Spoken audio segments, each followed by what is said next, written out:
Hello everyone. Let's see second part of the story. The jinn remonstrated with the camel who said humph. The camel's beautiful back suddenly grew a lump which was camel's hump. The jinn assured the camel that his hump would always be a help not a hindrance.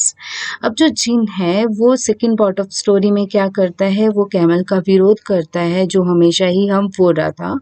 तो जो camel की beautiful सी back थी उसके अंदर एक lump बन जाता है और जिसको हम क्या बोलते हैं, कैमल्स हम्प।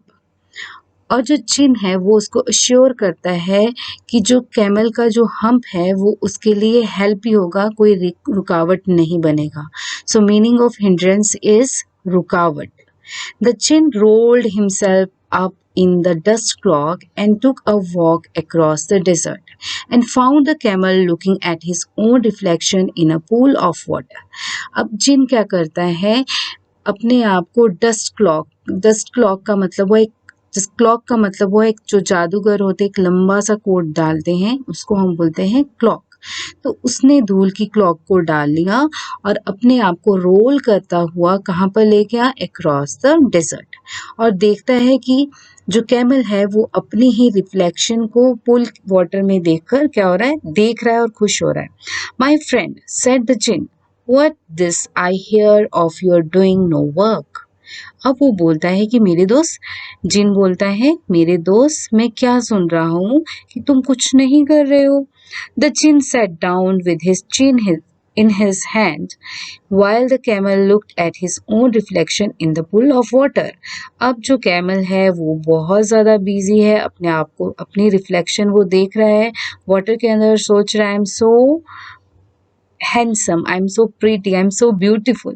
तो यहाँ पे वो ऐसे सोच रहा है।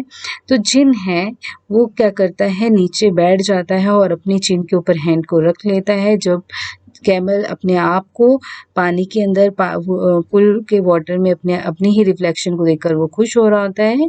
You have given the 3 extra work ever since Monday morning all on account of your idleness said the djinn. अब वो बोलता है कि तुम्हें जो 3 एक्स्ट्रा वर्क दिए गए थे मंडे मॉर्निंग से, तो आपने वो नहीं किए बिकॉज ऑफ योर आइडलनेस, मतलब तुम लेजी रहना चाहते हो।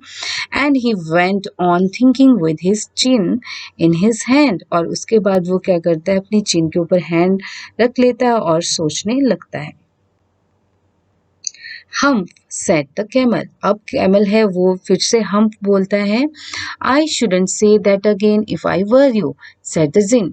अब जिन बोलता है कि मैं ये चीज अब दोबारा नहीं बोलता अगर मैं तुम होता। You might say it once too often, I want you to work. अब बोलता है कि तुम एक बार भी इस बात को नहीं बोलोगे, उसको एक तरह से वो वार्निंग देता है और मैं चाहता हूँ कि तुम वर्क करो। And the camel said hump again. अब क्या होता है, कैमल को तो सिर्फ एक ही वर्ड बोलना आता है तो वो बोलता है humph. But no sooner had he said it then he saw his bag that he was so proud of puffing up into a great big hump.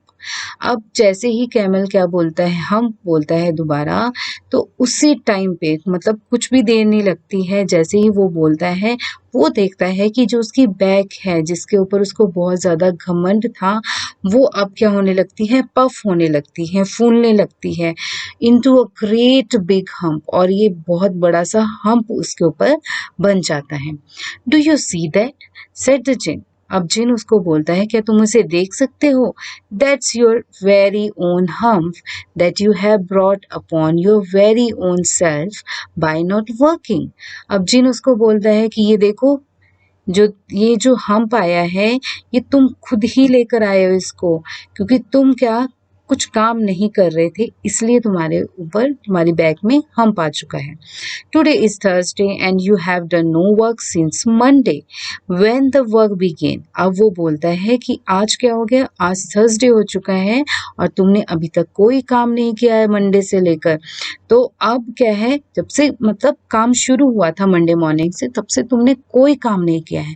Now you are going to work. अब तुम काम करने वाले हो। How can I, said the camel. अब camel थोड़ा सा बोलता है कि मैं कैसे कर सकता हूँ, with his hump on my back. जैसे मेरे बैक में तो हम्प आ चुका है, मैं कोई काम नहीं कर सकता हूँ, क्योंकि इट्स लाइक हम्प के ऊपर कोई बैठ नहीं सकता है कंफर्टेबली। तो उसको ऐसे लगता है कि आई एम नॉट लाइक, मैं अब किसी काम का नहीं रहा कि मेरे ऊपर हम्प आ चुका है। That has a purpose, said the Jinn. All because you missed those 3 days. अब वो बोलता है कि इसका कोई पर्पस है। जिन उसको बोलता है क्योंकि तुमने 3 दिनों को वेस्ट कर दिया है। You will be able to work now for 3 days without eating because you can live on your hump. अब वो बोलता है कि तुमने 3 दिनों को मिस कर दिया है, इसलिए क्या है, अब तुम काम कर सकते हो बिना खाए बिना पानी पिए 3 दिनों के लिए। बिकॉज ऑफ दिस हम तुम इस हम के ऊपर अपना जीवन यापन कर सकते हो for 3 days। And don't you ever से I never did anything for you. अब जिन उसको बोलता है कि अब तुम ये मत बोलना कि मैंने तुम्हारे लिए कुछ नहीं किया। Come out of desert and go to the tree and behave. अब वो उसको एक वार्निंग देता है कि चलो डेजर्ट से बाहर आओ और उन तीनों के पास जाओ और अच्छे से बिहेव करना।